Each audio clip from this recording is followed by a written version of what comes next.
Welcome to Virtual General Science. Okay, so we've done a ton of physics, and you guys have indulged me for all the physics I want, but today we are going to start on chemistry. Okay, so this is going to be Unit 10. It's going to be the atomic structure of matter.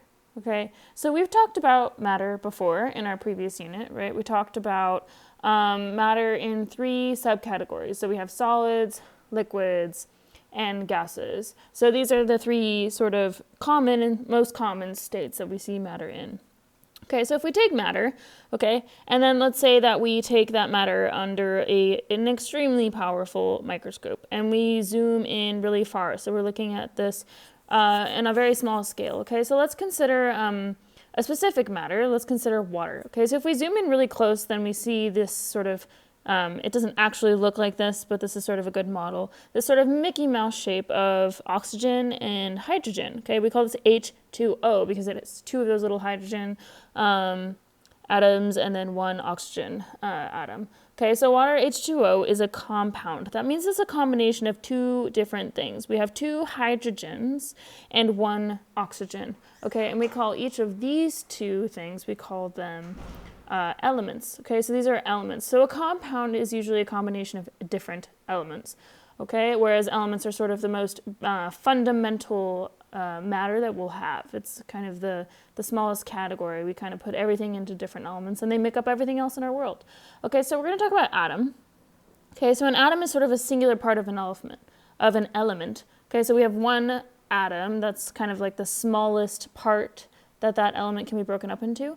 So if we take a closer look at, let's say, a hydrogen atom, okay, we have this sort of thing in the middle, and then we have something revolving on the outside. Now, the middle there we call the nucleus, and then on the outside we have one electron, okay?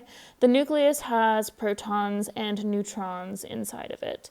Okay, so protons and neutrons in the middle, and then electrons kind of floating or orbiting on the outside. Okay, so now we say that the number of protons is equal to the number of electrons. Okay, so in any kind of balanced atom, we're going to see the same number of protons as electrons. Okay, the way that we're going to see hydrogen represented is with this little box, and we have H 1.008, 1, and then the name is hydrogen. Right, so H is the symbol that we use to stand for hydrogen. So anytime you see H, you know it's hydrogen, not any other element. And then that 1 at the top is the atomic number. Now the atomic number is equal to the number of protons, which therefore, if it's a balanced element, right, if the charge is balanced, that's also the same as the number of electrons. Okay, then we have this 1.008 number. That's the atomic weight. We'll talk more about that later. And then obviously we have the name of the element there. Okay, moving on.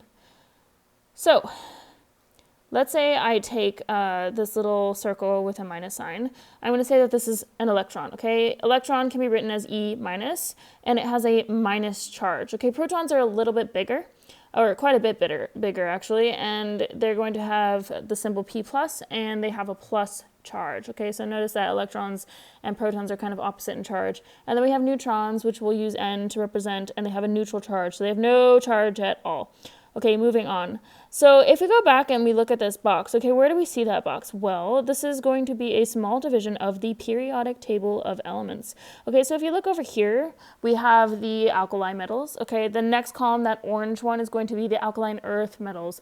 All the stuff in the middle there is transition metals, and then we have non-metals on this side. Now those pink ones, those are the noble gases. Those are the ones that everybody wants to be like, and they're the cool guys. So we'll be talking more about all of these things in a later lecture.